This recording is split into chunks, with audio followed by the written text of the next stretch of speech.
Okay. Uh, Hello, everyone. I'm Elliot Greenwald, President of the District 16 Democratic Club. It's a pleasure to welcome all of you to this legislative update with District 16 Senator Susan Lee and delegates Ariana Kelly, Mark Corman, and Sarah Love.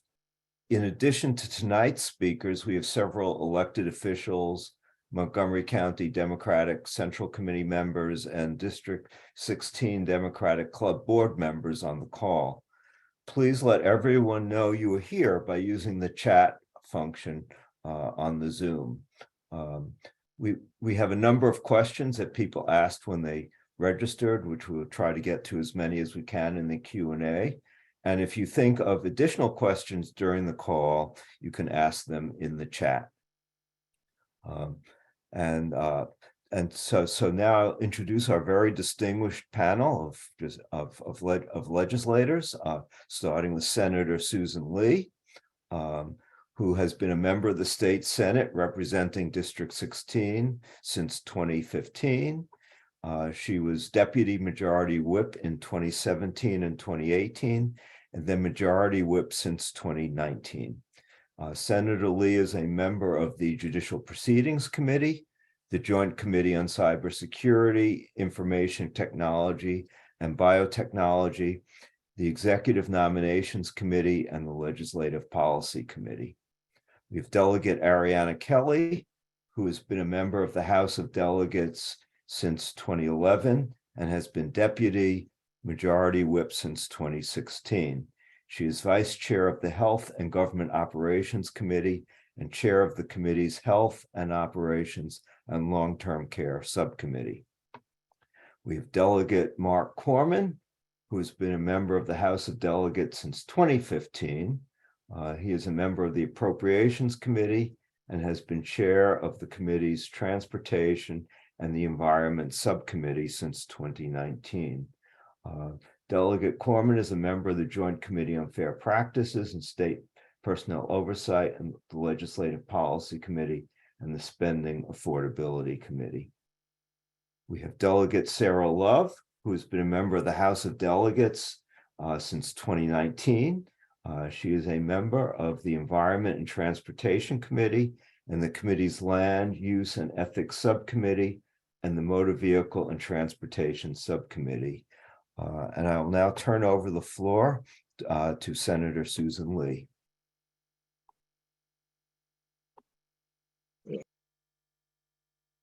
Okay. Can everybody hear me? Okay, I'm unmuted. Hello, everyone, and thank you, Elliot, so much for presiding over this, and also Michael Tariff for making this thing happen, and all the District 16 Democratic Club members and leaders. We're very honored to be able to speak to you today about some of our issues and issues that are a concern to you. Thank you again for the privilege and honor of being able to serve and represent you in the General Assembly. And to sending us back to Annapolis. We're very grateful to be there to do the work that we want to ensure that we uplift all Marylanders. I'm very proud to be in the Senate, and I'm also very honored to serve with this really outstanding team of delegates, Ariana Kelly, Mark Corman, and Sarah Love, who are experts in their particular area. So I just want to let you know that we have a new legislature now, because there's going to be a lot of new people coming in, and I'm happy to see this new blood, because they bring a new type of talent into our legislature.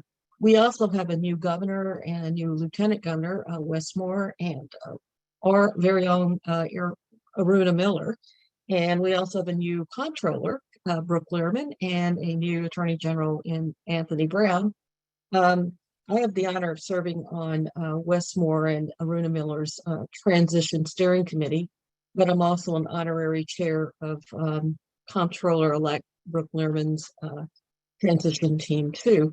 They all want your input on issues before the session starts, if you still have time to do that, on all sorts of issues impacting Maryland, such as the environment, healthcare, public safety, transportation, bioscience, technology, and and so many other issues. And their transition teams are going to be coming up with final reports on a variety of policy issues.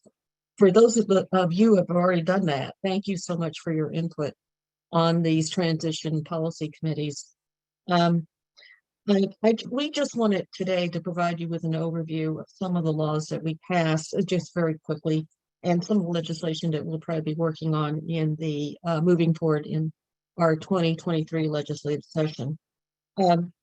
As you know, I have been very much involved in a lot of things, but I am pleased to say that we have a historic surplus. So that's something we haven't had before. So we'll be looking at how we're going to allocate those additional funds in order to sustain Maryland's future. And of course, we've always been a strong team, and we support each other's bills. This in 2022, I, along with our former Attorney General Brian Frosch and Delegate Leslie Lopez, we finally were able to pass a bill to ban ghost guns. And you all know what ghost guns are. I probably don't need to tell you. It's become a weapon of choice for a lot of violent criminals and gangs and domestic abusers. And now children can assemble them very easily. So we weren't going to wait for the federal government to provide the regulations on banning ghost guns. We just went ahead and did it because this is a very serious problem, public safety problem in our community. Fortunately, the bill that passed the law is not inconsistent with the federal regulations. So moving forward, we will hopefully be able to cut down on gun violence. In the upcoming session, as you know, there was a Supreme Court decision that kind of created a lot of problems with access to guns. Under the standard that the Supreme Court, they wiped out what we call good and substantial. That standard we used in order for individuals to acquire guns. And so I will be introducing legislation to clarify and also close some loopholes as to where you can carry and conceal guns. We need to do this because otherwise some of the gun safety bills that we passed in before are sort of meaningless. So we hope to get your support on those bills too, because it's so important that we keep our community safe from these guns that are untraceable, that can be assembled easily, and that can be used to create a lot of violence and tragedy. So and I'm going to let my colleagues talk about the environment, also about reproductive health care, especially Ariana, who's an expert in that area, transportation, and Mark will cover that, and Sarah will talk about the environment. But I'd like to also tell you about some of the other bills that I'll be working on. I don't want to spend too much time.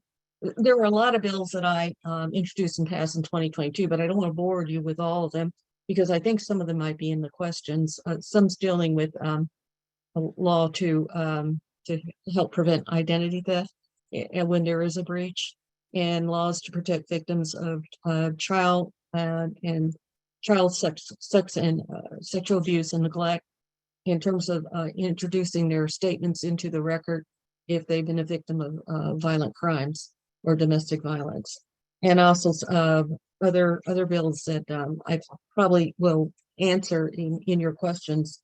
Moving forward, I will be reintroducing my bill dealing with, it's called the Online Consumer Protection and Child Safety Act, which will essentially be modeled after a Connecticut law that passed that probably will be a consensus bill that will help move forward and protect consumers from having their personal data sold or shared or deleted or misused by third parties, because this is your personal data.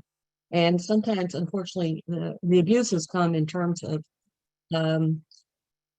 third entities using this to not only create profiles on you and commit identity theft, but also to influence political behavior, and particularly against our children. So that's one of the major bills that I will be doing. I'll be doing, of course, reintroducing the bill again to repeal the spousal defense against sex crimes. You know, so That almost passed during the last day of session, but unfortunately got tied up because of the other bills that they wanted to push through. And also bills to prevent domestic violence and human trafficking and provide safe harbor to victims of human and labor trafficking. And now I'd just like to turn it over to my wonderful colleague, Delegate Ariana Kelly. Go ahead, Ariana. Thank you, Susan. And thank you everyone for joining us today or for inviting us to speak with you today. I have a long list of things I want to talk to you about, but I don't want to take up too much time because I want to get to the questions. So I'm going to try and be efficient. My challenge is that I've been doing sort of two giant buckets of work over the interim. So I will start and try to be very brief in talking about the reproductive rights work. I know it's of interest to a lot of people, and thank everyone. I've gotten a number of messages just during this meeting, thanking me for my work in this space. And I just want to make sure everyone knows, the whole team has been amazing on these issues. So really it's thanking us. But I want to talk about reproductive justice. And then I also want to talk about healthcare. As you heard in the introduction, I'm the new vice chair of the Health and Government Operations Committee. So I've been spending a ton of time on healthcare related issues as we are climbing out of the pandemic and emerging from that. And there's a lot of work in that space that we're doing too. So I hope my conversation with you all isn't too focused on those niche issues, but I think there's a lot of interest in that space. So I will try to be efficient and happy to answer any questions. In the reproductive rights space, this session, we passed the bill that Senator Lee was referring to, the Abortion Care Access Act, which expands who can provide abortion care and requires insurance and Medicaid coverage with no copay or deductible. It also established the clinical training program, which made Maryland the first in the nation to have such a program. Now in a post-Dobbs world, as more and more states are banning abortion, medical schools can't provide abortion training in those states. The demand for training is really increasing. So Maryland was the first state to do this. Other states are looking at us. We're partnering with other states and the federal government, the Biden administration, to figure out how we can make this model work in Maryland and across the country at other pro-choice states. So that's really exciting. I saw one of the questions in the questions that were submitted to us was, what can you do now in a Moore administration that you couldn't do in a Hogan administration? So my answer to that is that we can actually implement the abortion care clinical training program because Governor Hogan would not release the funding to do that. And incoming Governor Moore has committed to releasing it his first week in office, which is very exciting. So we're going to be partnering with the Maryland Department of Health on implementing that program, which is going to increase our number of abortion providers and also the diversity of those providers and the places that they work across the state to make sure we have coverage in rural areas and urban areas all across the state. So that was a big success last year, and it was not easy. And the District 16 team was really instrumental in making that happen. This session coming up, we're going to be doing a big package. And again, just by way of context, Maryland is a pro-choice state. We had a statewide referendum on this issue to codify the protections of Roe versus Wade. And that was 30 years ago. 65% of the population voted to do that, but it wasn't protected at the constitutional level. So now that those constitutional protections are gone at the federal level, we think it's really, really important that we have a state constitutional amendment. So that's going to be the first bill that we're doing in the package that's being introduced by Speaker Adrian Jones. We're also doing a second bill. Delegate Williams and Delegate Hill are working on what we call the shielding bill. You've seen this bill. You've seen probably news coverage of something similar in California, New York, Connecticut, Massachusetts. Legislation that's going to protect both patients who are coming from out of state and clinicians, abortion care providers from extradition, from out-of-state investigations, things like that, licensing issues related to licensing enforcement from other states. So we really want to make sure that we're protecting our providers and patients who are coming to Maryland. We're working really closely with the Attorney General's office to make sure that we're doing that right in the state of Maryland. There's another bill that's related to data privacy that Delegate Rosenberg and Senator Hellman are working on. And that really is going to deal with medical records and insurance records. We have a really robust health information exchange in Maryland, which makes us really, on the forefront of sharing medical information. But it also puts us at risk in terms of things that need to be private. So we're going to have a pretty wonky and nerdy bill related to that. And I know that Senator Lee and Delegate Love have both been working sort of on the internet privacy space on that. So I don't know if Delegate Love wants to talk about that, but there's some issues around that as well that we would like to find a way to address. And we're also going to work with our higher education institutions to make sure that students in Maryland have access to contraception and emergency contraception and medication abortion. So that's sort of where we're seeing the reproductive rights space in Maryland. We are very excited that we had success last year, but we have so much more to do because we're in this post-Dobbs world. So, it's a team effort and a lot of people are working on it. And I just wanted to make sure, since I get so many questions about what we're doing, that I was able to answer that right away. And I did see also in the questions that were submitted to us, so I can probably tackle that too, from Kathy Kelly. Hi, Aunt Kathy, I think you're here. How are we planning on balancing the needs of folks who don't support abortion access? It was a specific question related to crisis pregnancy center funding. That's not something that we're going to do in Maryland. However, there are many other efforts that we are taking, that we are engaging in that do support parenting that I'm really, really proud of. So there is an effort this year coming up that would maintain the increased funding for childcare that we saw during COVID and just have that level. We got a lot of extra federal money that went towards childcare. If we were to maintain that level with state funding permanently, that would really help working parents. So that's one of the initiatives that some of our colleagues are working on this year.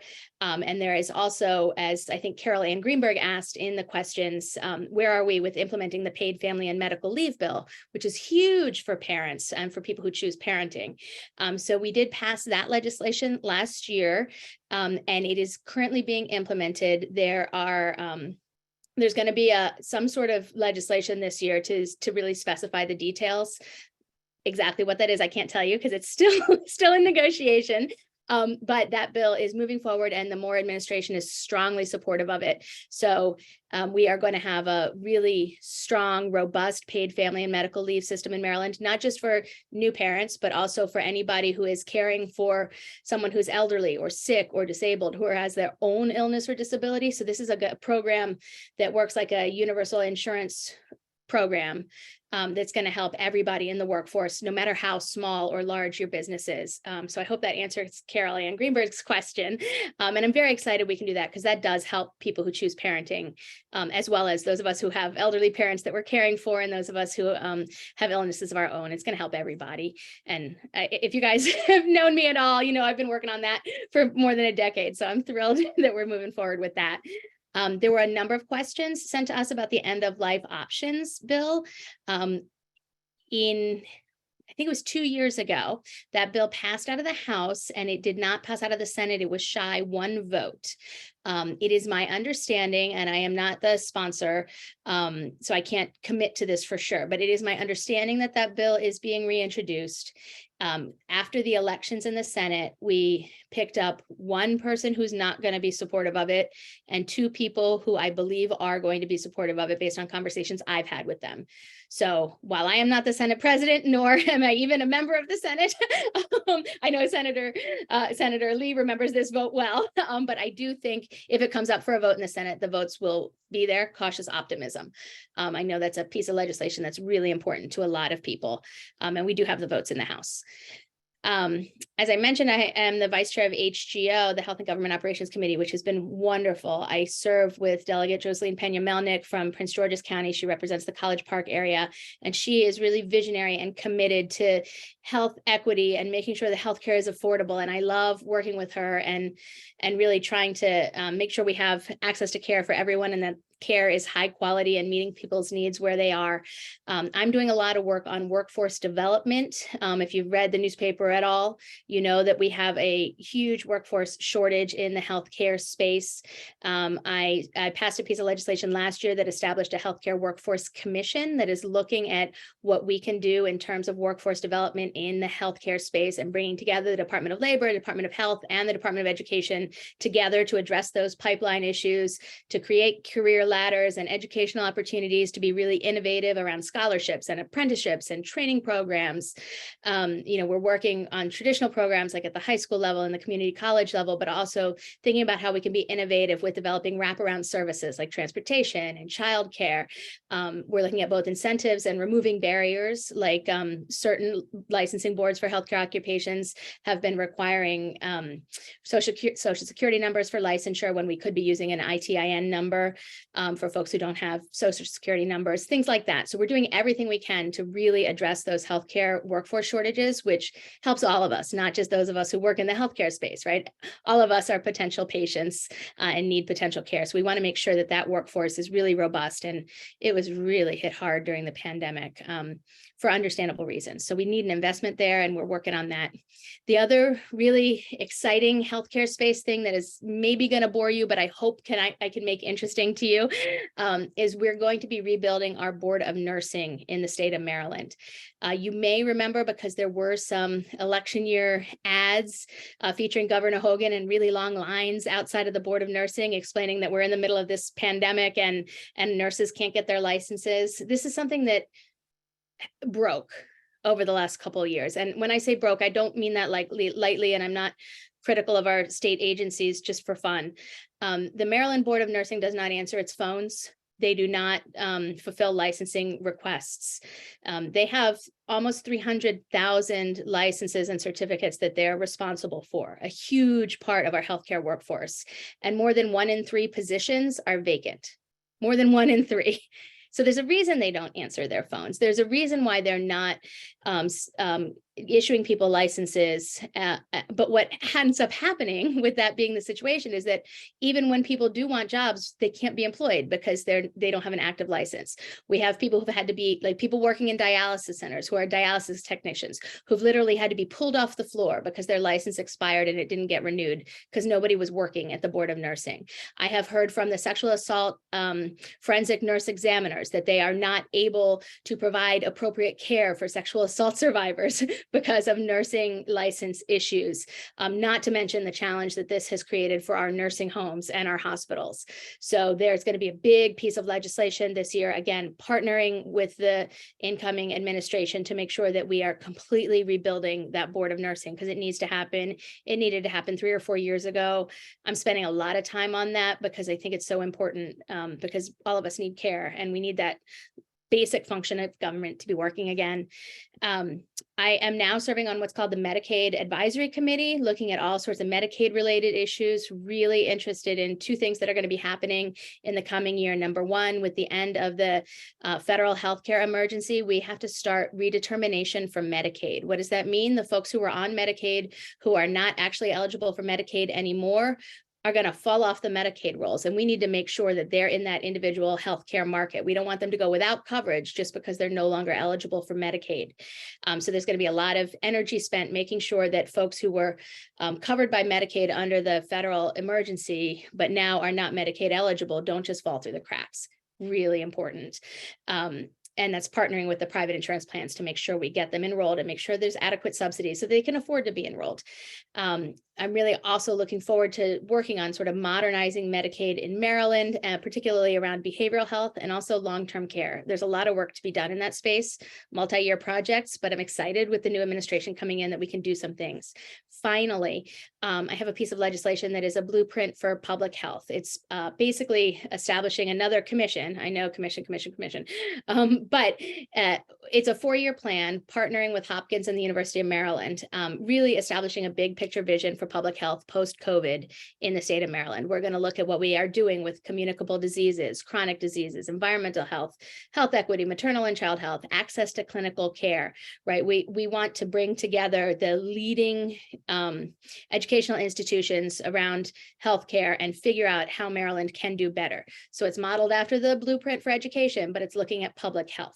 And this is my bill, but it is in partnership with my chairman, and this is her vision, right? She's committed her life to public service, and this is what she has learned over 16 years working on the healthcare committee we need to be looking at.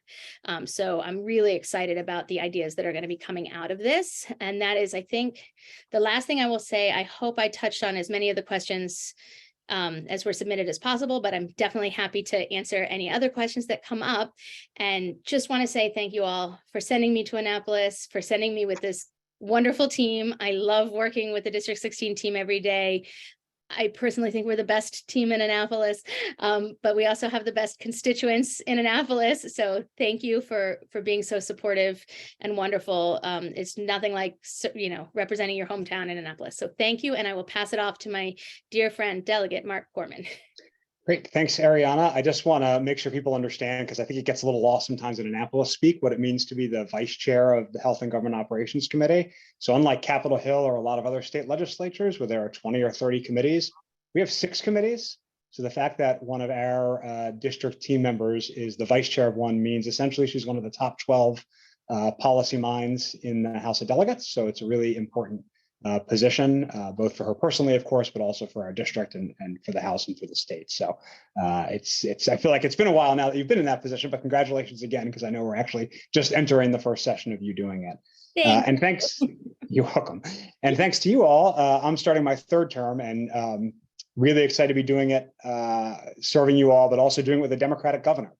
As I've been telling people, we won't have to count as high and we won't have to do everything twice. And what I mean by that is we're not going to have to deal with vetoes the same way we've been dealing with them over the past 8 years. Now, that said, it was a productive 8 years. Shout out to Delegate Frick, who was there for 4 of them, and of course now has been succeeded by the next speaker, Delegate Love. But one thing that's been sort of gratifying is hearing about some of the things Governor Moore wants to do early or accelerate a lot of things we've already done. Ariana named one. She talked about releasing the funds we've already set aside for reproductive health training. The governor-elect has talked about accelerating the glide path we set up to increase the minimum wage. He's talked about accelerating the phase-in on pre-kindergarten support for those in poverty or just above poverty. And he's talked about having a service year available for folks out of high school, building on a program we already have called Maryland Service Corps. So it was a struggle sometimes with a Republican governor, but we also got a lot done. And one of the things we can do with a Democratic governor is get a lot of those things done faster and bigger. And so I think we're all excited to be a part of that. As Elliot said, I serve on the Appropriations Committee. I chair the Transportation and Environment Subcommittee. Senator Lee mentioned we're staring at a nice surplus for the 2nd year in a row. A lot of that is carried over from what's called closeout from last year, which is just what was left in the bank at the end of the last fiscal year. We need to be responsible with that money. We need to be careful with that money. There's a lot of worthwhile investments to make. I've seen some pop up in the chat, but we also have to recognize that those figures are kind of only as good as the next economic downturn, and inflation also eats up a lot of that money because it increases the cost of a lot of things the state spends money on. We're also looking towards an exciting year because thanks to you all 2 years ago, we've changed how budget authority works in the state of Maryland. Maryland was the most executive-driven budget in the country. The legislature did not have the ability to move money around within the budget. We could cut funds from a particular line item, but then we couldn't take that money and put it somewhere else. And that's a power we are going to have now, which at least for a budget nerd like me is exciting. It may not be as exciting for you all. But instead of talking about my bills and agenda for the session, I'm going to talk about 3 roads that I've been getting a lot of email and correspondence about. And I could probably talk about each of these for an hour or more at this point, given the amount of time they've been taking. I don't want that to eat up the entire Q&A, so please feel free to follow up with me. That's why my email and cell number are in the chat, because I'm sure we won't cover all the elements and concern around these issues, but I did, obviously want to address them. The first is Little Falls Parkway, which has had a lot of changes over the past few years. First, a road diet was put in place to avoid further tragedies at the Capitol Crescent crossing. Then it had a lot of closures during COVID when people needed more outdoor sort of recreational opportunities. Part of it now has some speed bumps that were put in. There's a lot of challenges around the Mass Avenue and Little Falls intersection, partly because of what's been going on at Westbard and some of the construction there. And then most recently, Park and Planning, which is overseen by the County Council. It's not a state agency, but obviously we interact with them quite a bit, has put in place kind of a road diet linear park concept between River Road and Arlington Road, where they've kind of moved 2 lanes of traffic moving in opposite directions to one side of the green median to create sort of a linear park on the other side. When you talk about it kind of in isolation and conceptually, at least to me, I'm speaking only for myself, it sounds kind of neat. It sounds like the kind of thing that, you know, that could be an interesting project and could offer a nice amenity. I think, of course, the problem is that, you know, people live there, people use the road, people are trying to get where they're going. And so I think Park and Planning has a lot of work to do to figure out if this really makes sense given the context of the location. Again, we're not sort of the primary players on this because it's a county council governed agency, but, you know, we've obviously had a lot of conversations with our council partners and partners at Parks about what to do here. So I think there's going to be sort of further discussion about that. I don't think any sort of permanent decisions have been made yet, but did just want to address that because I know we all get a lot of email and questions about it. The next one, which is a state road, so is sort of more in our direct wheelhouse, is Old Georgetown Road. You know, it's been an interesting few weeks on Old Georgetown Road. I know I've certainly spent a lot of time, as my colleagues have, on what's going on there. I was out with Lux Manor this morning, the community there, looking at the new bike lanes that were put in. All of us were on a call with State Highway and some of our county partners about it today. But as most of you know who have driven in the area, State Highway in mid-December added 2 sort of buffer bike lanes on the outermost lanes of Old Georgetown Road. And of course, the immediate question a lot of people have is, why would they do this? And the answer, of course, is safety. I mean, they're trying to balance a lot of different users and safety issues. And unfortunately, we've had, you know, some bad incidents along Old Georgetown Road.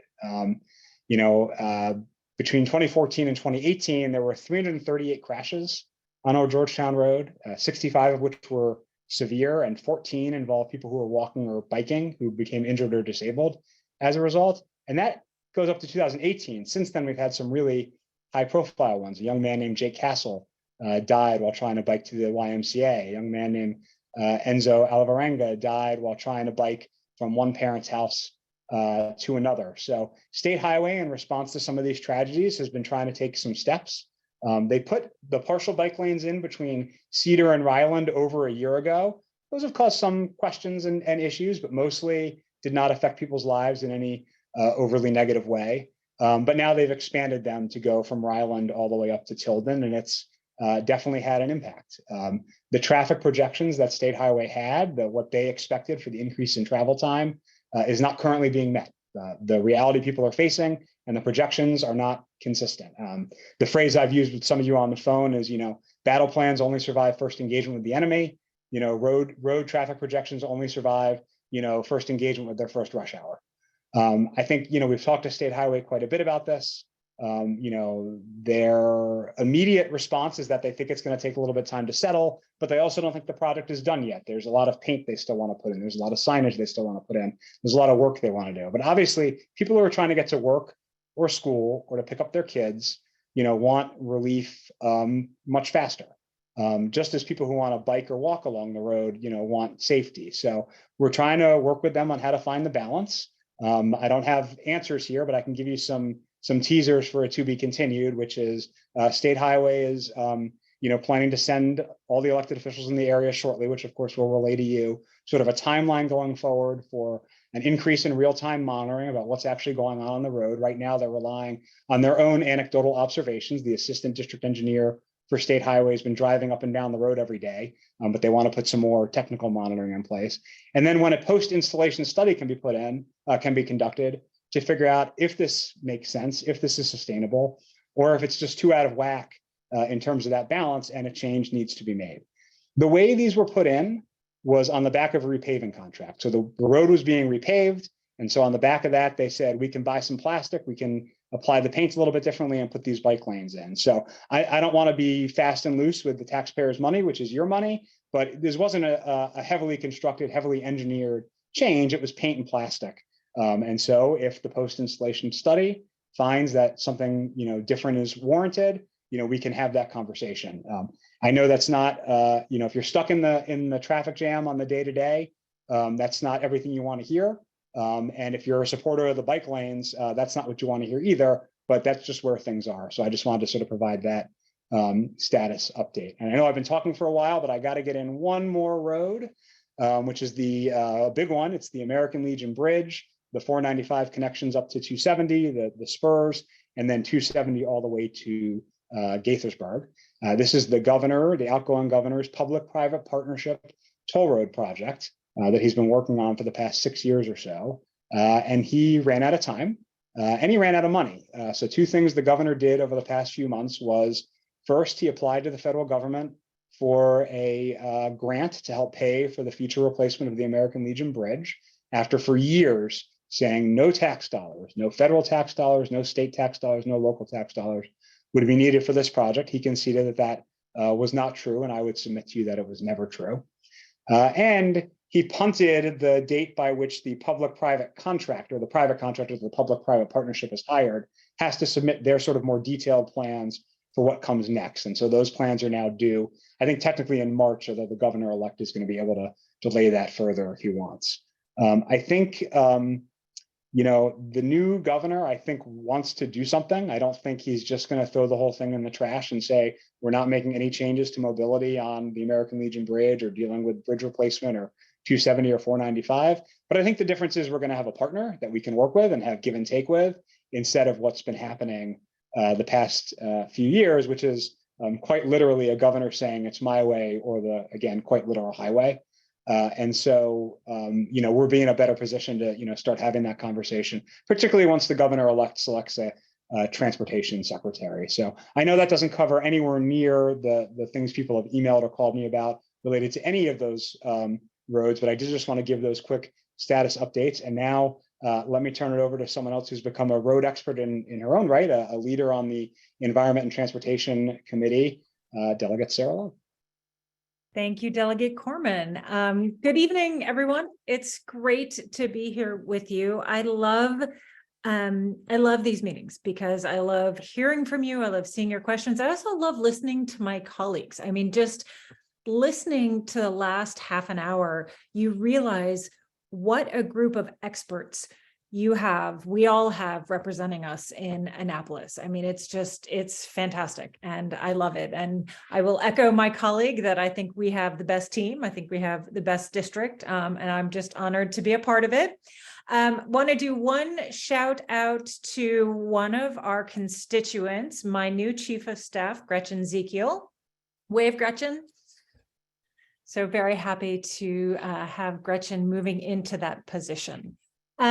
As Delegate Corman said, I serve on the Environment and Transportation Committee, entering my second term there. Really excited. I love this committee. I think it's a lot of fun, and it also touches on a lot of things that we in District 16 care about. I noticed a number of environmental questions in the list of questions. So briefly, I'll talk about some of my bills, and then I'll try to touch on some answers and then open it up to the question and answer period. So you all have heard me talk about, I love my alliterations, that I work on plastics, PFAS, and privacy. I will be continuing that work this next session. Plastics, I'm going to bring back a number of bills that I have been working on. One that the formal name is Truth in Labeling. My daughter calls it the Please Do Not Lie to Us bill. So a number of you have heard me talk about it. It's the one that I don't have any plastic containers around me, but if you pick up any plastic container that you have and you look on the bottom of it, there is a chasing arrows symbol with a number in it. And most of us associate that chasing arrows symbol with recycling. And so we look at that and we think, hey, this is recyclable. But in fact, it's not. Only a certain number of those containers are recyclable, and it depends on what that little number in it is. Most of us don't know that. So my bill will say that you can only put that chasing arrows symbol on, or something that indicates recyclability, if it is in fact recyclable. And that's really one of the things that I'm trying to get at when I work on these plastics issues, just to draw it back for you all. Of all the plastic that's been created, only about 9% has ever been recycled. It's really, really bad out there.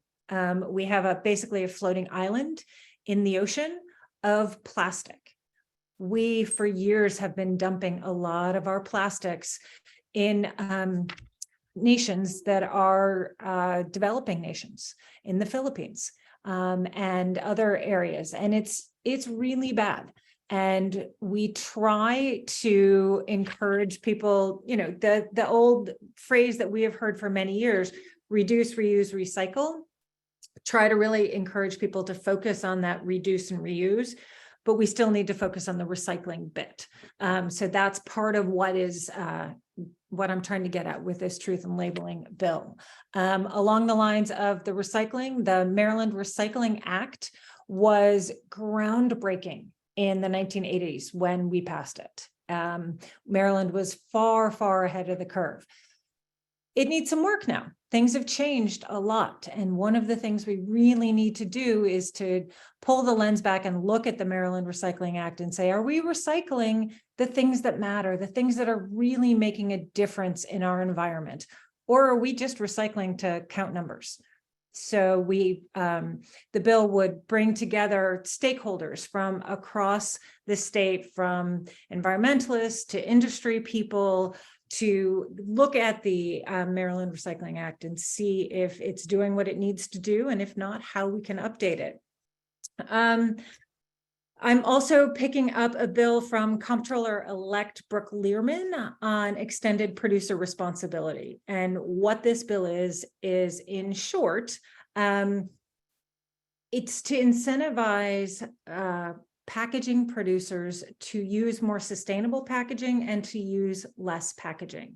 So if you, Amazon or whomever, use a ton of non-recyclable packaging, you're going to pay more. If you use a lot of recyclable packaging or very little packaging, you're going to pay less. And that money is going to go to support the counties, because right now, we, the taxpayers, are bearing the burden of the non-recyclability of all of this plastic. So either through the trash hauling and picking up around our area, the cleaning up of our environment, or the recycling infrastructure that is all paid for by us, the taxpayers. And that's just not right, because we don't have a voice in what packaging is being used. So that's sort of my environmental bucket. The privacy bucket, you all have heard me talk about biometrics. Again, that's the physical characteristics, your fingerprint, your iris scan, your handprint, that, as Senator Lee mentioned, very personal information. Right now, there are absolutely no rules around it. Companies can scan your face without you knowing, without your consent. They can sell that information. There are absolutely no guardrails. The House passed my biometrics bill last session. It stalled in the Senate. And so I will be bringing it back this year. As Vice Chair Kelly mentioned, I've also been talking to some folks about information online that relates to reproductive health, and putting some, again, favorite legislative word, guardrails, around what companies can do with that information, making sure that they don't sell it, that they don't sell geolocation information, so somebody can find out if someone has been accessing reproductive health services. A number of other states, New York, Illinois, California, are looking at this type of legislation. Given that Dobbs just came down this summer, it's very cutting edge. It's a very hot topic. So we are talking with colleagues across the country on how best to make sure that this information is private. PFAS, another thing that you've heard me talk about, per and polyfluoro Thank you, Diana. Always your synthetic turf comment. I appreciate that. Per and polyfluoroalkyl substances. Last session, we passed legislation to ban the use of it in rugs and carpets, food packaging, and firefighting foam. This session, we're looking at doing a pilot program to test some of what's coming out of our waste treatment plants to figure out if there is PFAS in that effluent matter. And if so, then how we can take the next step to deal with it. In addition, I serve on 2 other entities that have really done a lot of work that is leading to legislation that I'll be sponsoring. I'm on the Chesapeake Bay Commission. I'm currently the vice chair of the Maryland delegation. Tomorrow, Friday morning, I guess I'll be nominated chair of the Maryland delegation. It's a tri-state legislative body with Pennsylvania and Virginia, and it's bipartisan. It is fantastic. And our mission is to work together as legislators to come up with the best policy for the Bay. And one of the things that we talk a lot about is trees. Very simple, but along with oysters are really the best thing for the Bay and for our environment. So working with advocates to build some really good legislation on strengthening our Forest Conservation Act. I also serve on the Maryland Special Advisory Committee or State Advisory Committee to the U.S. Commission on Civil Rights. And we released this fall a major report on water affordability in Maryland. So I will be working with Senator Mary Washington on some legislation relating to water affordability. That's most of my legislation, not all of it. But I think I'll stop there and open it up for questions. I look forward to talking with you all, and thanks so much again. Elliot, the floor is yours. Okay, thank you, Sarah, and thank you to the rest of the delegation. I'm going to try and ask as many questions as I can. There have been lots of questions asked. I'm going to try and pick topics that were not already covered by our delegation to the extent I can. And then if questions have already been answered in the chat, I will refrain from asking those. We'll move forward in that. And if I don't get to your question, just reach out to our delegation. They will be happy to answer the questions afterwards, and they put that actual information in their chat as to how to contact them. So we're going to start out with another topic. Wendy Calhoun asks, how is the state helping with local teacher shortages, especially in special ed?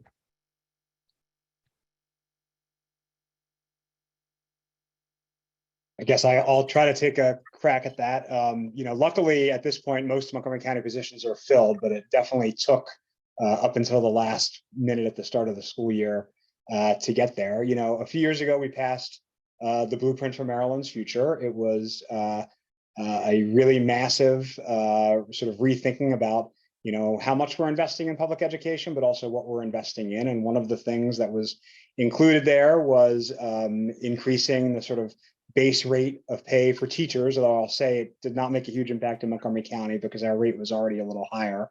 And also directing more resources to students who need them the most, which include students from disadvantaged backgrounds, English as a second language learners, and then students with special needs. And the way we do that is there's a per pupil rate per student that the sort of state and the counties together pay, and then there's a weight on that depending on if a student's English as a second language, comes from an economically disadvantaged background, or special needs. And so we increase the amount of money that sort of travels per special needs student through that. It's not enough, obviously. There's definitely more we could do, and Wendy would love your ideas. I have a piece of legislation as well to deal with a subset of this, which are students that are at they're public placement students. So they're students that the public schools are paying for, but are at specialty schools designed to deal with special needs students. And those folks are not covered by the Blueprint for Maryland's Future or other sort of programs. They're covered in a different way and get a much lower rate of pay. And so we're going to have a program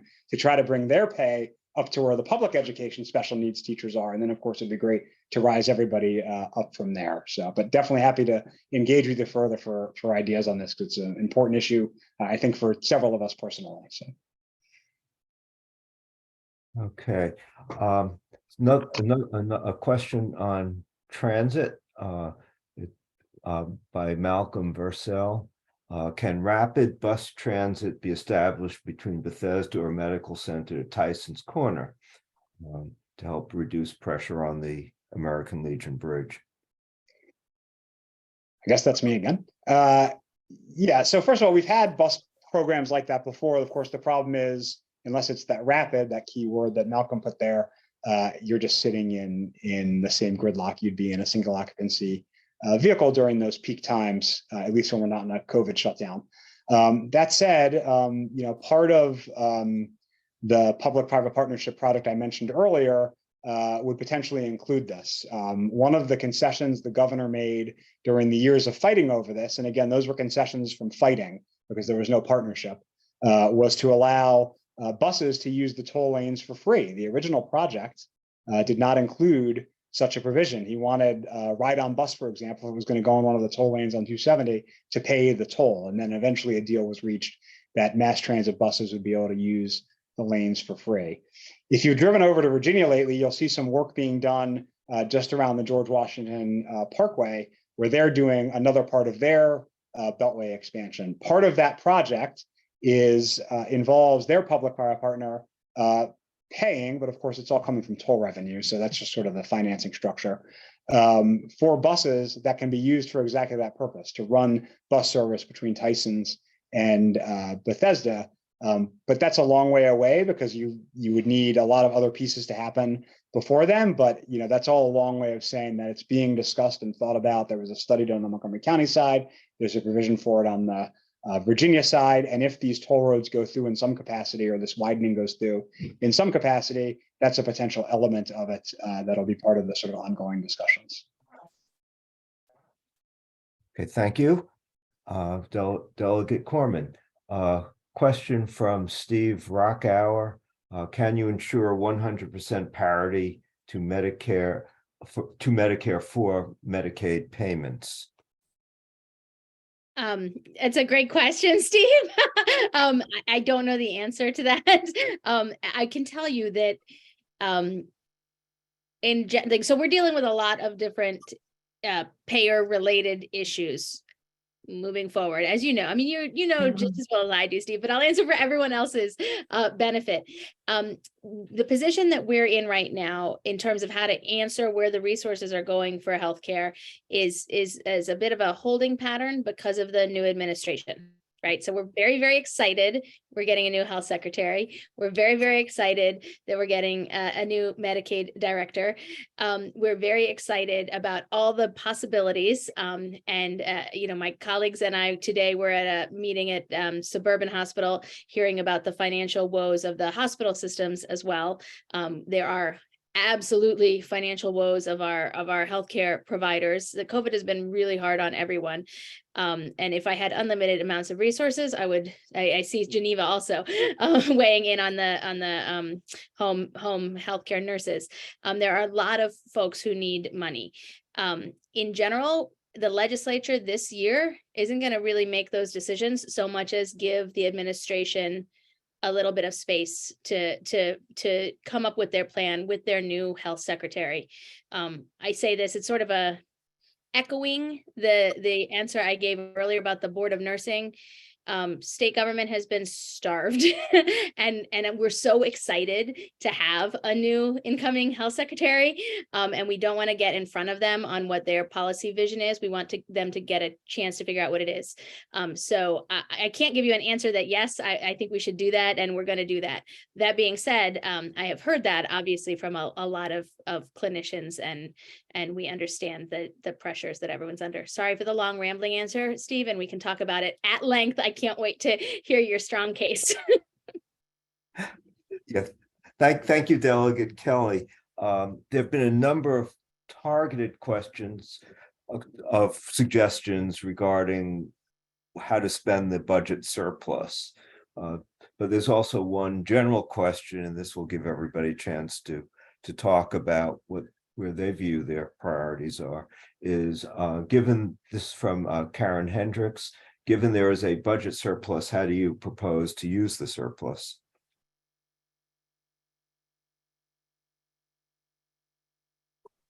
I think, of course, never before in the history of our states did we ever have a surplus such as this.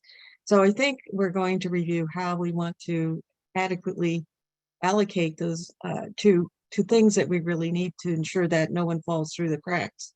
But I think that's kind of maybe a broad question that we're going to be looking in as a whole General Assembly.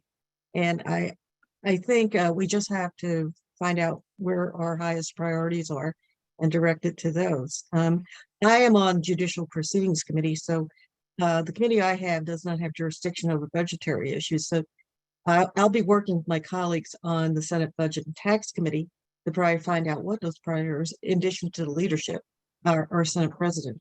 And perhaps Mark could comment more on what's going on the House side. Sure, unless Delegate Kelly, did you want to say anything about how you want to spend all this money? I have so many great ideas. Yeah, I mean, look, I chair something called the Spending Affordability, which is a joint House and Senate committee that tries to sort of set the overall budget direction for the state. If you're familiar with the federal process, it's like their budget committees in the House and the Senate, except we actually follow ours. I think there's a few different uses. So first of all, keep in mind the past few years, we've done a lot of things with the, surprising budget surplus, and we can talk about what the causes of those surpluses are, because I think there's a lot of misinformation out there about that. But one of those things has included rebates, sort of relief act checks, as well as some targeted tax changes to both make sure certain goods are sales tax free, to increase the earned income tax credit, which is something we need to extend this year if we want to keep that extra benefit. And also some retiree income tax changes we made last year. I think going forward, there's kind of three broad uses. One is there's things we need to save some of this money for. We need to, put some in the rainy day fund. We need to, continue to make our pension contributions. We also now have something called the Blueprint Fund. You've heard us reference the Blueprint for Maryland's Future. The big argument around the Blueprint had nothing to do with how we're going to pay special needs teachers or whether we want to do pre-K. It was all about, is this thing too expensive? And so we've been storing money away to pay for it. And right now it requires no money until 2028 because we've put in savings the amount of money we need. But in 2028, we have to start drawing that down. And so continuing to load that fund up to push that date out further is another kind of savings that we can do. Then another good use for a surprising cash surplus is our one-time uses, where you're not obligating yourself to lots of future year expenditures. And so we've had some pretty large capital budgets, construction budgets the past few years to use that money for things like that, for different buildings and construction projects in the state. And then the third is ongoing programs, which of course there's always a desire for, and some important ones that need to occur. Last year, for example, and Ariana can talk a lot more about this than I can, but we expanded our Medicaid program to provide a dental benefit for those most in need. But it was a discrete program. We weren't creating something that was going to sort of overall eat the entire budget. So as we're looking at the different uses for it, we just need to keep in mind that, like I said earlier, the budget numbers we have are only as good as the next kind of economic downturn. And so we should use the money. You should use it for the services that people are paying the taxes for in responsible ways. But we also need to remember that this is a moment in time, and the economy is going to continue to do what the economy does. So that's probably a longer answer than anybody wanted. Okay, let's just spend it all on transit. How about that? Okay, well, thank you. How about cybersecurity? Okay, that's it. Thank you all. So we have a question from Carol Ann Greenberg about the family leave and act, and it's will this benefit only? What are some of the details? Will it benefit only government employees or required of Maryland-based businesses? And if so, will it be only large companies? I just wanted to have a little bit of detail added to what this is about. Super. So I can take that one. So this is the Time to Care Act that I talked about a little bit earlier. So the initial legislation passed last session. And it covers everyone who is employed in Maryland, regardless of the size of the business they work for. Everyone can benefit from it. It is for new parents, for birth or adoption of a child. It is also for caregiving, if you're caring for an elderly or disabled or ill relative. If you yourself have an illness or disease or disability where you need to be out for more than what would be required under the paid sick leave bill, for multiple weeks at a time. It's a social insurance program that, and again, Maryland is not the first state to do this. I think we were the 11th. California was the first. A lot of the East Coast and the West Coast have these programs now. So Maryland is rather late to the game as compared to our peer states. But it's a social insurance program. So it works by individuals paying in through a payroll tax. It goes into a universal insurance fund, and it pays people out similar to how unemployment insurance works, right? It pays people out when they need it. And you don't know if you're going to need it. Hopefully you don't need it unless it's for something joyful like the birth of a child. But unfortunately, many of us need it for many different reasons. So the program details are still being worked out, and there's going to be another piece of legislation this year to address some of those, including this split between who's paying what, the employer and the employee, some of the really sticky details that we couldn't get answered last year. The Moore administration is very, very supportive of this. So I think we're sort of in that in-between time. But once they're up and running, which is very shortly, we're expecting that whoever their selection is for their Secretary of Labor is going to weigh in with some strong opinions. And I expect that the details that we're looking at will be strongly influenced by the Moore administration. But he's a strong supporter of the program and eager to get it implemented. So again, we're in a much better position for a program like this than we were under the Hogan administration. He vetoed the bill. So we're really happy to have this new administration in charge of the implementation. But the goal is for it to be universal. There are some protections put in for small businesses so that they are not going to have to pay in for the smallest of businesses. We wanted to design it in a way that was supportive of small businesses, but also acknowledging that they need the help. In fact, small businesses are kind of most likely to need the help, right? They have not been able to afford these more private programs for parental leave and things like that. So I think it's going to work out really wonderfully for us. There have been a lot of studies coming out of the other states that have these programs, and it raises all boats. It's really good for the economy. It's good for employers. It keeps people in the workforce, and it supports people when they're in need. So I'm super excited about it. I see Melissa Bender also had a question in the chat about it. It's sort of, the answer to your question about people trying to slow down the process is, thank goodness for the Moore administration, and he's a strong supporter. So I'm putting my faith in that. Okay, thank you, Delegate Kelly. So Reverend Charlene Belsom-Zelmer asked, now that the Afghan Adjustment Act was sidelined in Congress, what plans does the state of Maryland have to protect and provide for Afghans refugees? And she mentions that parole visa holders are vulnerable to deportation starting in August 2023. Yeah, I think that they're very vulnerable, and a lot of them actually work side by side our United States Armed Forces. And I think it's important that we are a welcoming state for those that are escaping tyranny and injustice in Afghanistan. Although immigration is a federal matter, it doesn't mean that Maryland can't get involved. And I think that we can, in terms of providing social services and resources to help them recover and rebuild their lives in Maryland. We will be working and partnering probably with our new administration, our new governor-elect, Wes Moore, as to how his administration will assist incoming refugees from all different kinds of countries too.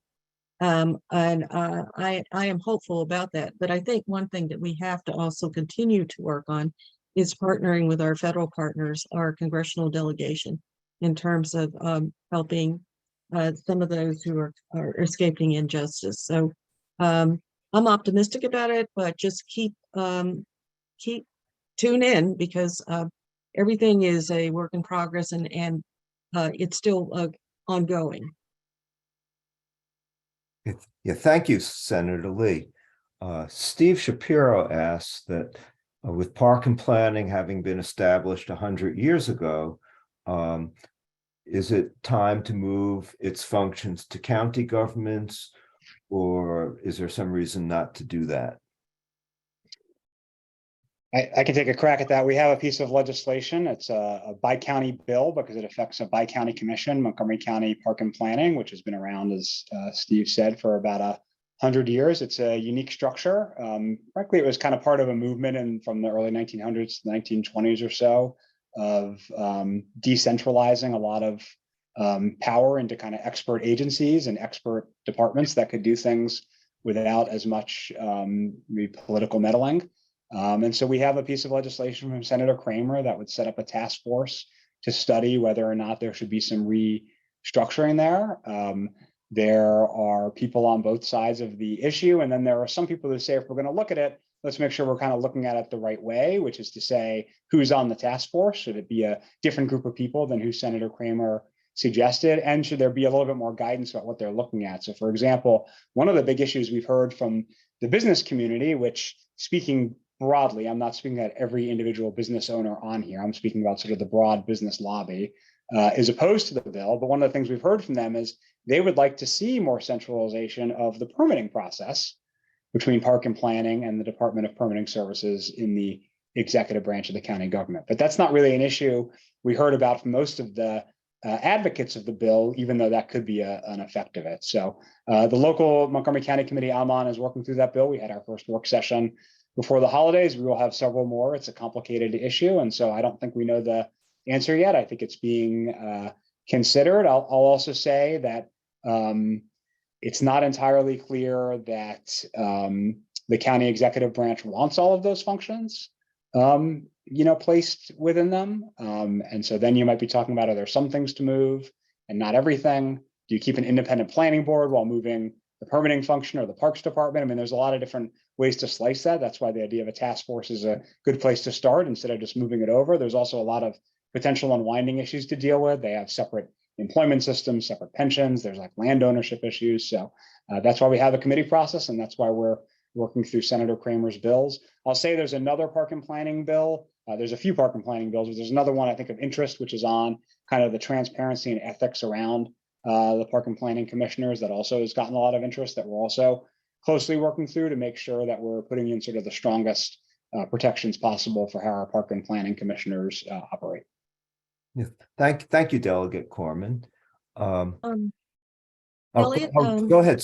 Go ahead. yeah, I just didn't want this question to go unaddressed.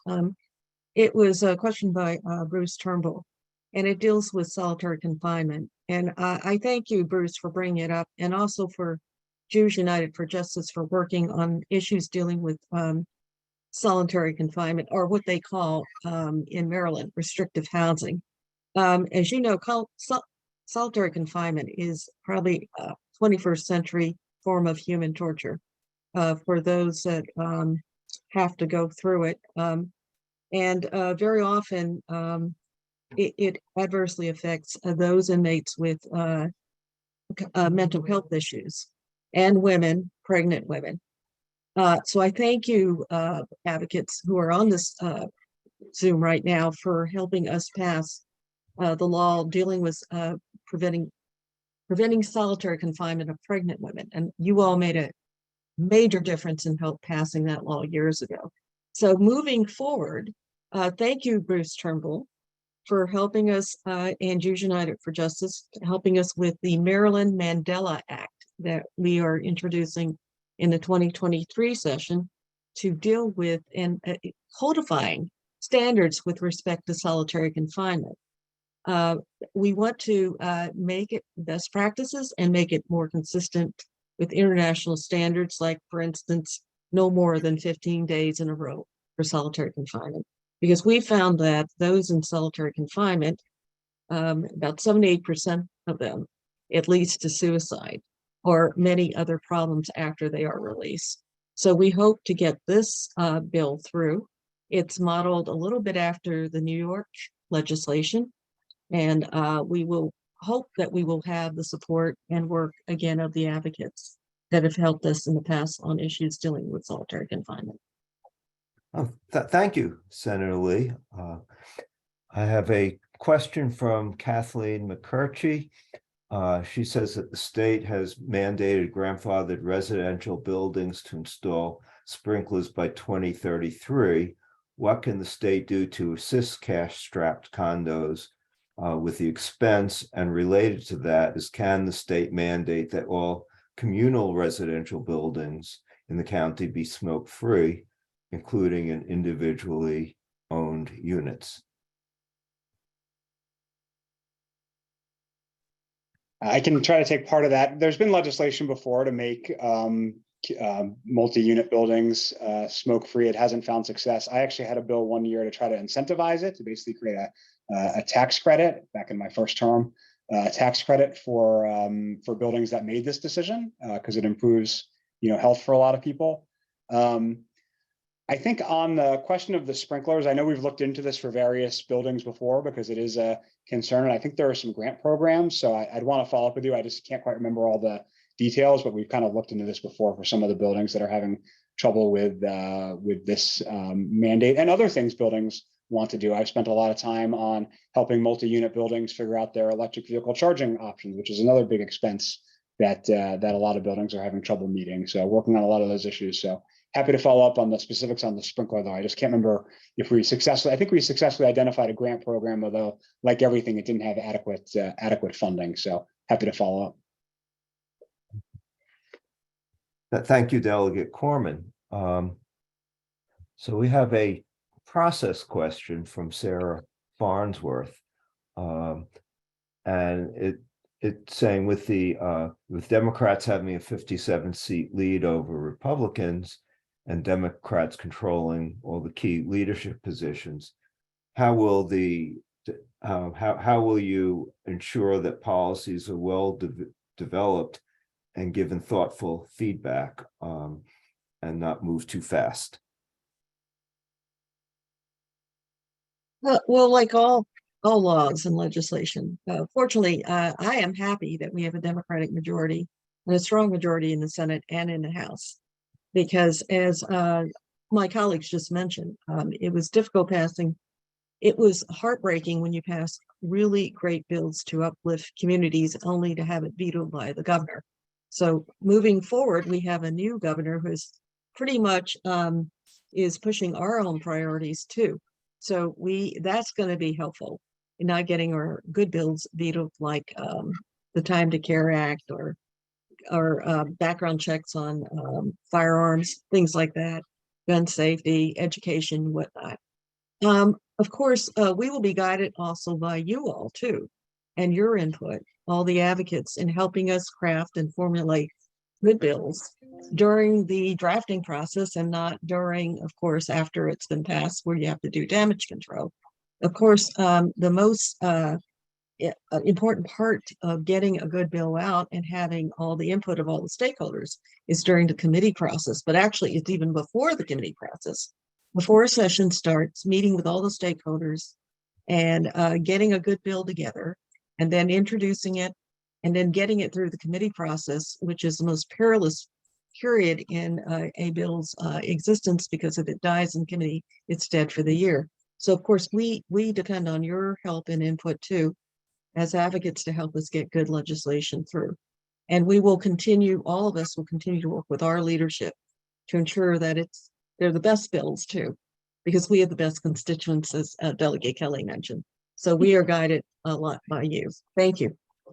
I would just add, if I may, thinking about sort of more, a little more detail on the committee process. I was speaking to a colleague who was interested in coming over to the healthcare committee, and we were talking about our process. And at least on the issues that I work on, almost at least 80% of the bills that come out of health and government operations are actually unanimous votes. with Republicans. Like we have what's called a consensus committee. We're working on healthcare policy, which is in general of interest to all people, regardless of political party, but it's very technical. So we work together to finesse legislation and really make sure that the details are correct. And that's a process. You know, the administration doesn't just come in with an idea and we rubber stamp it. And I know that's true for all of the committees. You know, there are smart people asking the right questions, both among my colleagues and among our committee staff. So we pay really close attention to the details, and we try to get it right. And I am confident that that's going to continue. You know, I saw it during the O'Malley administration when we controlled the governor's mansion and both chambers, and I am confident we're going to see it now. You know, I'm excited about the new administration. I'm excited to work with them and partner with them, and our priorities are aligned. And one of the things I've been most excited about is seeing the work people like Susan and others have been doing on the transition team, asking those hard questions and setting up those policy priorities. So there is a lot of thought and effort and going into this process, which I'm excited about and just wanted to highlight. And thanks Susan for her work on that. Yeah, thank you for the answers. Norm Leventhal asks, what is your position on just cause requirements and reasonable limits on rent increases for rental tenants? I guess I'll start. Housing is something that falls in the Environment and Transportation Committee, and the Montgomery County House delegation has passed a just cause bill. Help me out, colleagues, for the last 2 years, I believe, if not 3, and it has not proceeded in committee. It is something that Chair Barve feels very strongly about. So we support it, but you know, it remains to be seen what will happen with that legislation this year. Thank you. And I'm going to ask a question from Stu Simon, who asked, what will the delegation be proposing to change the STRIDE Act and replace current Public Service Commission members so that the state can fully support clean energy initiatives and stop allowing incentives and phony clean energy claims by methane gas companies? So I can take a start at that. There's 2 Public Service Commission members who can immediately be replaced because they're acting members. They were never confirmed. So the Moore administration can replace them on day 1. And then a 3rd seat, actually the chairman's seat, comes up in June, a few months later. And so, you know, I'm not on the transition, so maybe Senator Lee can speak more to this, but I'm fairly optimistic that, you know, the governor-elect is looking for partners on the PSC, the Public Service Commission, which is our regulator of utilities, to advance his climate goals instead of working against them. And Stu's been as involved in this issue as, you know, anybody on this call and can tell us more about it. But there's been some okay work out of the Public Service Commission, and there's been some really egregious examples, you know, for example, where they in a court filing said that there's no such thing as clean energy to kind of justify some fossil fuel investments. And yeah, it's true, anything you do in the world has some environmental impact, but there's certainly scales of difference between burning coal and a windmill. And that's a nuance the Public Service Commission somehow failed to see in their court filing. So we're going to have, you know, new commissioners coming in, 2 in January, I suspect, and then another in June. And you know, we'll have to push them, obviously, but you know, expect to see a positive change. Thank you. And then Neil Teplitz asks, why hasn't the legislature made it possible for Maryland taxpayers to itemize deductions on their state returns, even if they don't itemize on their federal returns? I guess I'll go again, unless anyone else wants to jump in. I think there's 2 reasons. I think one is when the change initially happened that sort of spurred the interest in doing this, which were some of the changes in the Trump tax law in 2017. A lot of the concern was about cost. We were not facing the budget situation we're facing now, and so there was a real concern about the impact on the state coffers. But the other more technical reason is that We primarily, we being the comptroller's office, primarily relies on the IRS to verify itemization. So most of the deductions we have, or many of the deductions we have, are duplicates of what's at the federal level, and they really sort of rely on the federal vetting process to verify them. So there's a little bit of a technical issue there. But there's been pieces of legislation on it. I think Senator Feldman, the district just to the north of us, has had this bill, and others. And so it's been considered, and those are two of the reasons I know it hasn't proceeded thus far. Okay, and thank you, Delegate Corman. Now, there have been a number of questions asked, which I believe have been mostly covered dealing with environment, renewable energy, global warming, and so on, because there was a lot of attention paid to those issues during the opening remarks.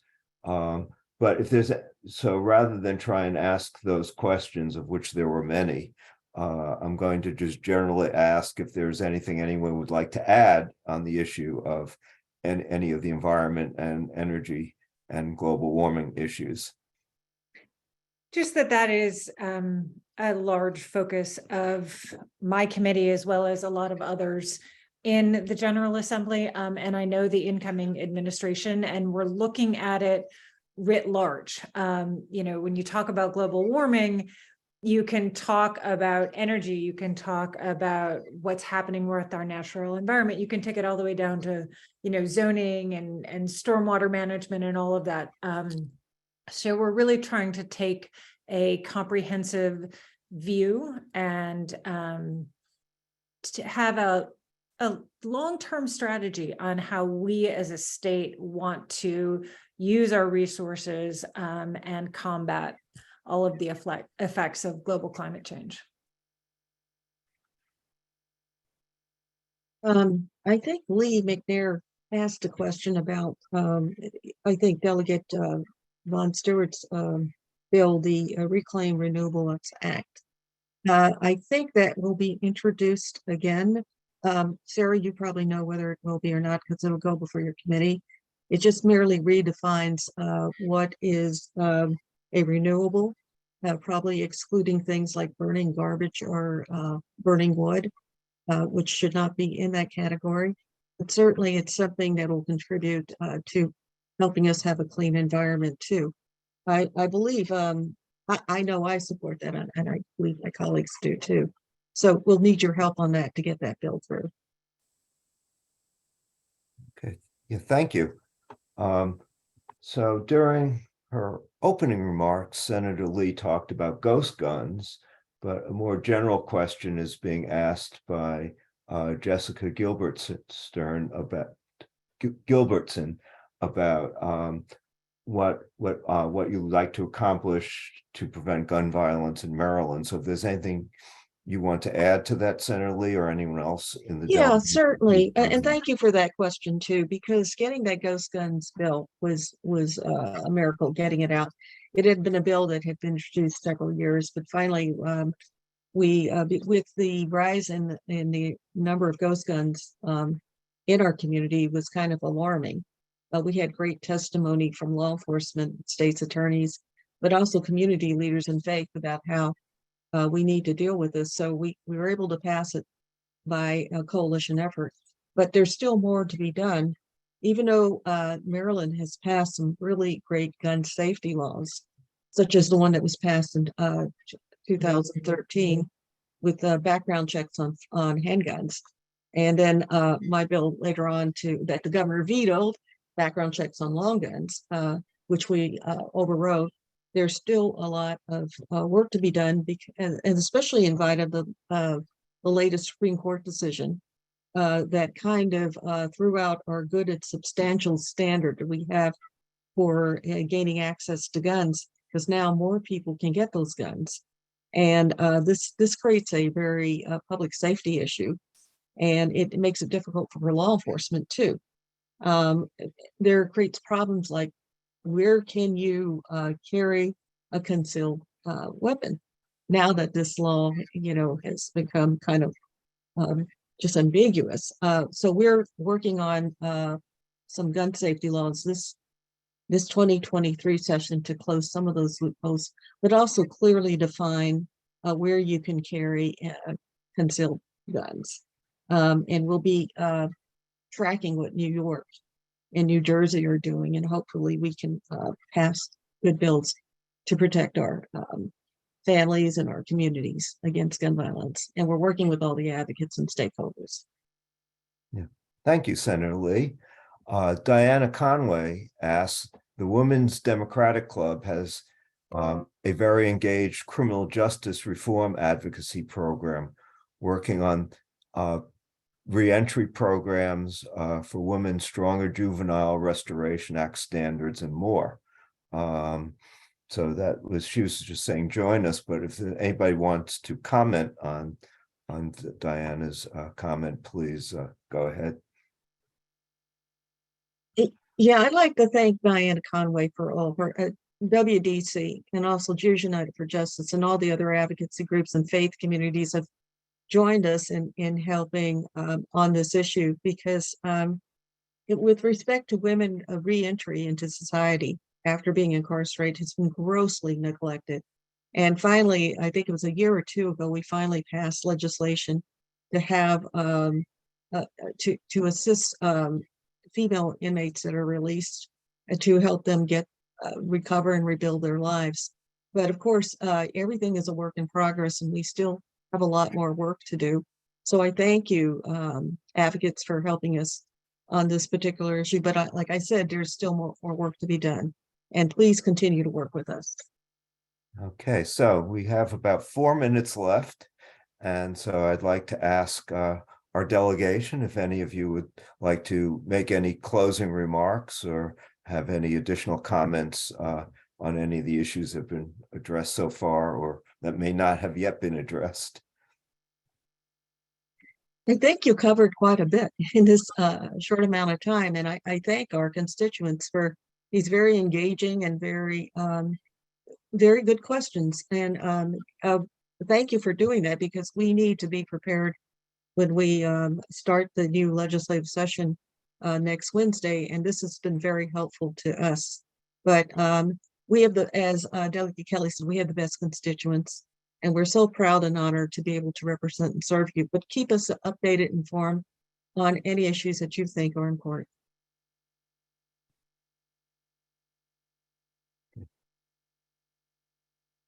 Delegate Kelly, did you have any closing remarks? You know, I can reiterate everything Susan just said. We're really, really lucky to represent this district. I was noodling in my head to the question that Vernon was asking in the chat, because the diversity among staff is one of my passion areas of interest. So while Delegate Corman is absolutely correct, we get one staffer, so it's a totally different world, unfortunately, in the House side. I would just love to share that the committee staff in Health and Government Operations, we purposely made sure we were creating opportunities for people from lower socioeconomic backgrounds. We have, I think, among the committee staff, we have 6 people, 2 African-American, 2 Latino, 1 Asian, 1 white. We're really trying to make sure that we're diversifying the staff and making sure that we're creating opportunities. And that's one of the things that I love about my new job as vice chair. So I just wanted to throw that out there in a specific answer to that question, and larger to the community that we represent. Just want to reiterate that you guys ask the best questions. You guys care about the issues that we care about. So we're so lucky to get to represent this community. One of the questions I get as a legislator all the time is, how do you deal with a conflict when the values of your district aren't aligned with your personal values? And I'm on year 12, and I don't think that I've really faced that, because this community we get to represent has really great values. So thank you. So I'll double ditto all that, and I'll also just put a plug in for Annapolis isn't that far away. So all the virtual stuff has been great. That's one of the sort of silver linings of COVID, is that a lot of things have been more accessible. And I think it's a lot nicer for all of us to just immediately turn the screen off and, go put our kids to bed or have our warm milk and cookies or whatever the case may be how you spend your evening.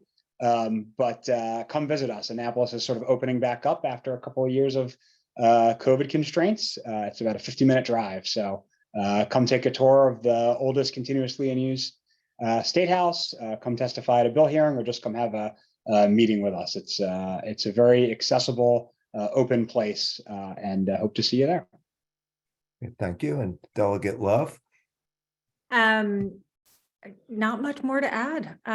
Just thank you all. And like my colleagues have said, we love to have you in Annapolis. We enjoy serving you, and I put my email in the chat again.